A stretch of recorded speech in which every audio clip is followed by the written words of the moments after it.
Good morning, good afternoon, good evening. Greetings for whatever the time of the day it is that you may be taking a moment to watch this week's Inside the Text. I am Pastor Lydia, and we are going to be delving into a bit of a doozy here today from the Gospel of Matthew. So before we get started, I'm just going to take a moment to breathe. I invite you to join me in that moment as well. Just center yourself. Our days, our lives are so often filled with the endless to-do lists. Even when we scratch something off of that list, we add another 2 or 3 or maybe even 5 items. We seem to be filling our days and are ever busy. And it's so important to take a few moments throughout the day, minutes, even just a few seconds, to recenter, to refocus and reconnect with our bodies, our minds, our spirits, and to listen to what God is stirring within the whole of our being. And I hope, if nothing else, that these few moments will be a time of reflection and renewal for you, as well as maybe some discomfort and growth as we have a conversation and learn a little bit more about some of the author's tendencies in the Gospel of Matthew, as well as a parable that is often used and often heard, but can be dark and scary and intimidating at best. So I invite you to take another deep breath in and out.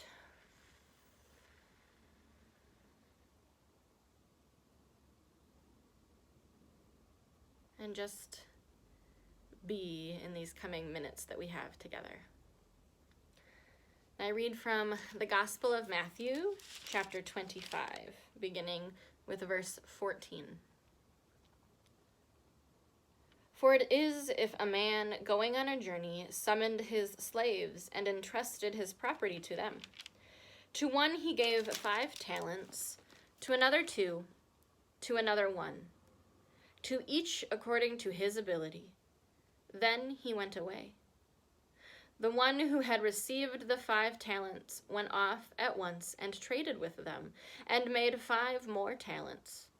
In the same way, the one who had 2 talents made 2 more talents. But the one who had received the 1 talent went off and dug a hole in the ground and hid his master's money. After a long time, the master of those slaves came and settled accounts with them. Then the one who had received the 5 talents came forward, bringing 5 more talents, saying, Master, you handed over to me 5 talents. See, I have made 5 more talents. His master said to him, Well done, good and trustworthy slave. You have been trustworthy in a few things. I will put you in charge of many things. Enter into the joy of your master. And the one with 2 talents also came forward, saying, Master, you handed over to me 2 talents. See, I have made 2 more talents. His master said to him, Well done, good and trustworthy slave. You have been trustworthy in a few things. I will put you in charge of many things. Enter into the joy of your master. Then the one who had received the 1 talent also came forward, saying, Master, I knew you were a harsh man, reaping where you did not sow, and gathering where you did not scatter seed. So I was afraid. And I went and hid your talent in the ground. Here you have what is yours. But his master replied, You wicked and lazy slave. You knew, did you, that I reap where I did not sow and gather where I did not scatter? Then you ought to have invested my money with the bankers, and on my return I would have received what was my own with interest. So take the talent from him and give it to the one with the 10 talents. For to all those who have, more will be given, and they will have an abundance. But from those who have nothing, even what they have will be taken away. As for this worthless slave, throw him into the outer darkness, where there will be weeping and gnashing of teeth."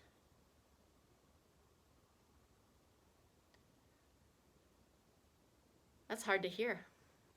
We don't often think about Jesus as aligning with the fire and the brimstone and the anger that is so often portrayed by the Christian church as the God we encounter in Hebrew scriptures, often called the Old Testament. But there it is. There is a portrayal, because in this parable, who is the master? Who are the slaves? And what is the author of the Gospel of Matthew trying to tell us about Jesus and his ministry and his presence on earth, and about God and what we are called to do? What is this parable saying? Beyond doom and gloom and make and invest money so that the master of the house, the master of the land, the master of the universe can benefit from that work? That doesn't seem to align with our understanding of Jesus, at least in the Lutheran Church, or even our understanding of God, the whole Trinity, Creator, Christ, Comforter. It's weird.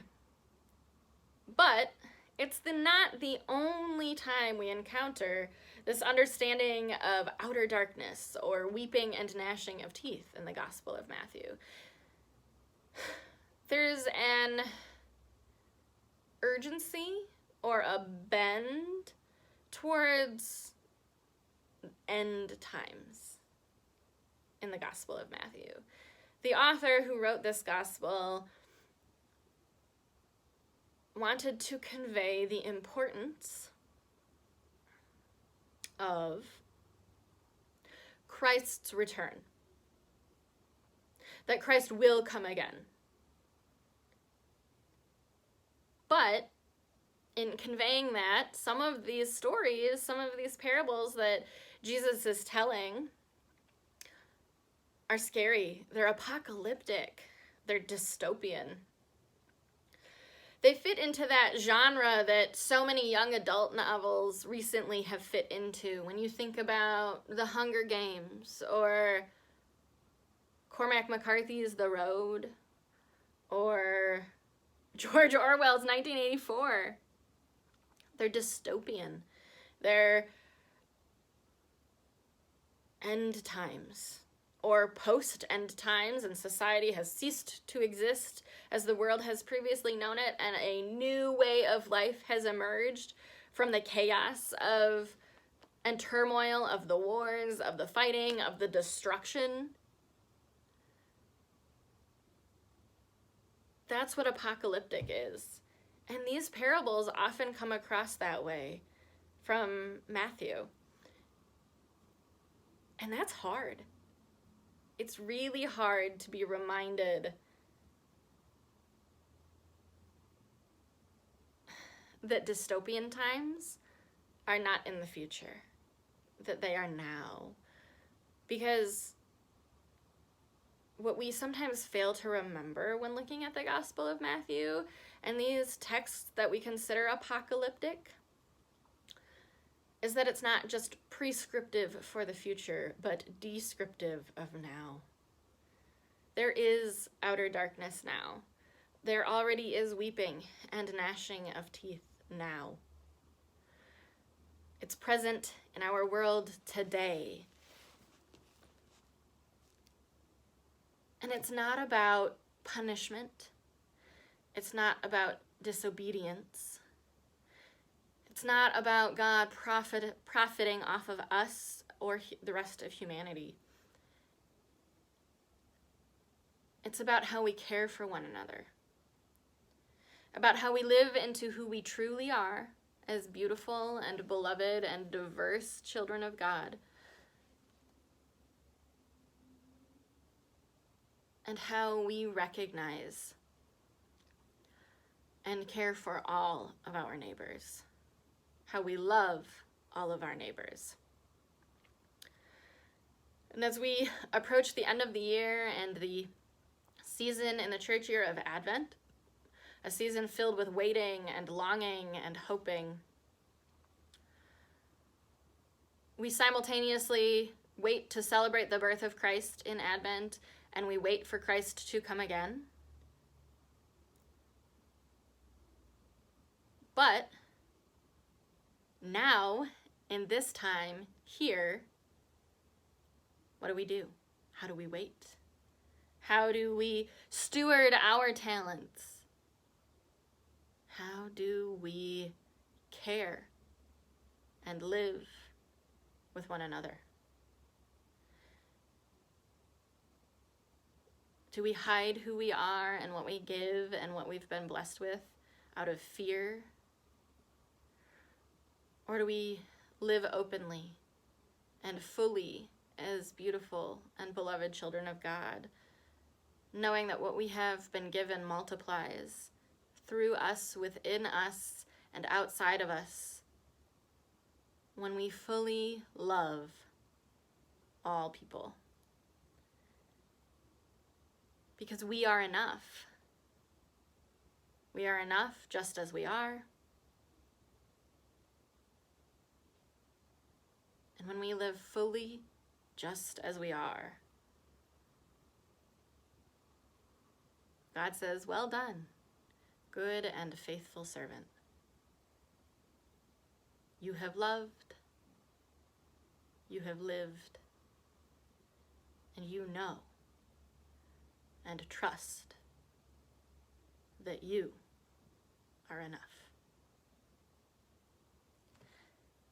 Thank you for joining me for this week's Inside the Text, a little dive into apocalyptic Matthew.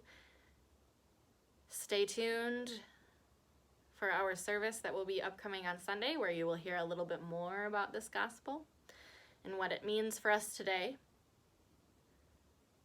And join us on Sunday for worship at 8:45 or 10:45. I look forward to seeing you then. Bye.